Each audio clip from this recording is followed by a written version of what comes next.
potential Coco.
That's good.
take over the direction into the videos.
escape.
Illusion shattered. Overruled.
momentary distraction.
my calculations are correct, Wanwen Bookhouse is due to receive a batch of new releases today.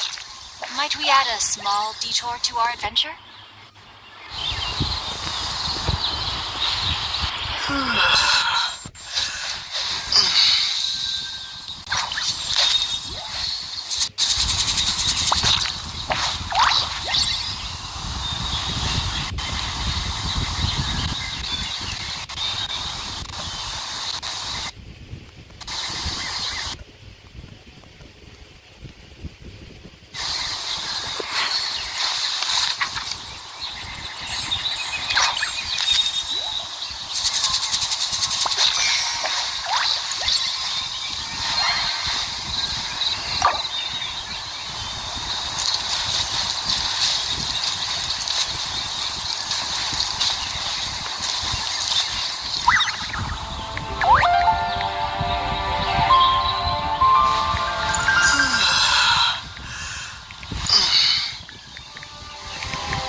Chinza.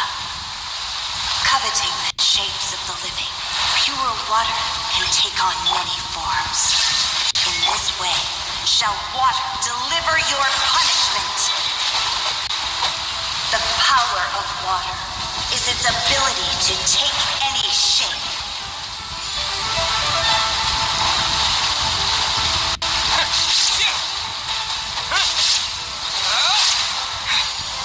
Without solid ground, terrestrial creatures become simply helpless.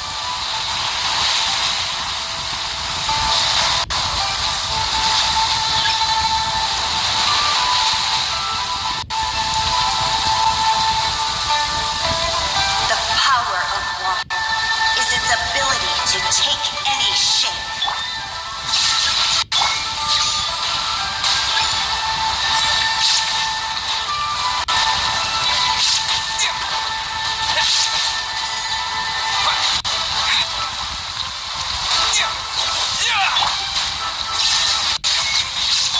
One who is ignorant of water's treasures fails also to comprehend its horrors.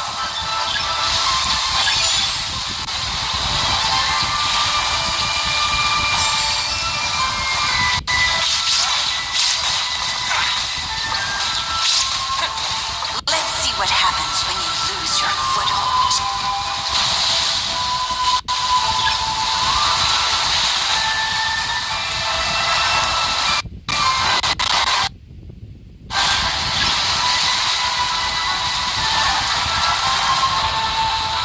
The power of water is its ability to take any shape.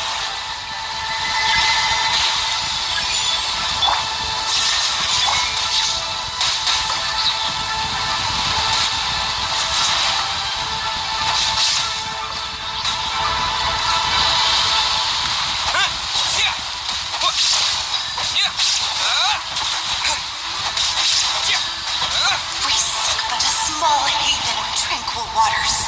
Is that so much to ask for? As long as rain falls and rivers flow, water will exist forever.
upon the waters of Chingsa.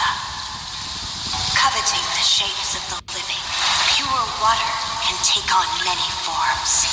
In this way, shall water deliver your punishment. The power of water is its ability to take any shape.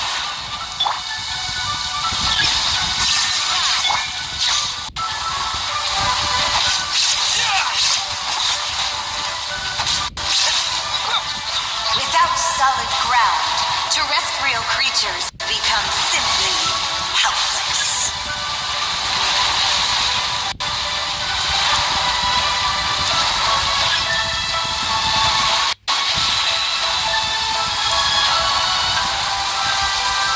The power of water is its ability to take any shape.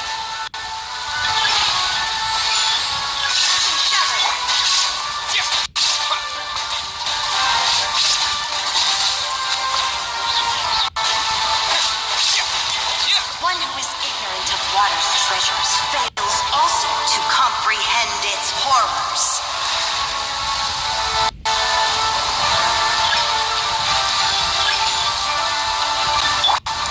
There is no escape.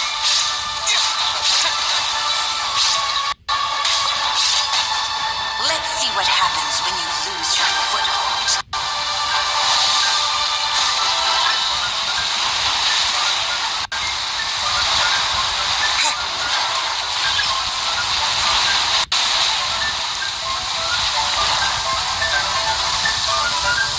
The power of water is its ability to take any shape.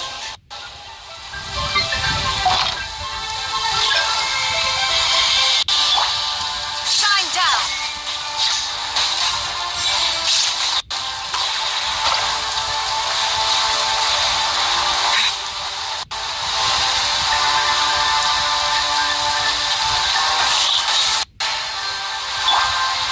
There is no escape! Now you shall perish! We seek but a small haven of tranquil waters. Is that so much to ask for? As long as rain falls and rivers flow, water will exist forever.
in the next volume? Drat.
God, do you even know who I am?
Illusion shattered!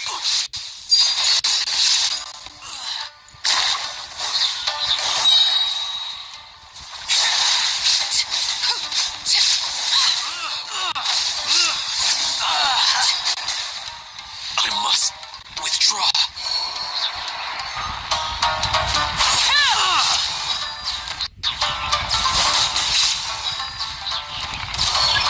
Who goes there? Soldiers, quick! Transfixed!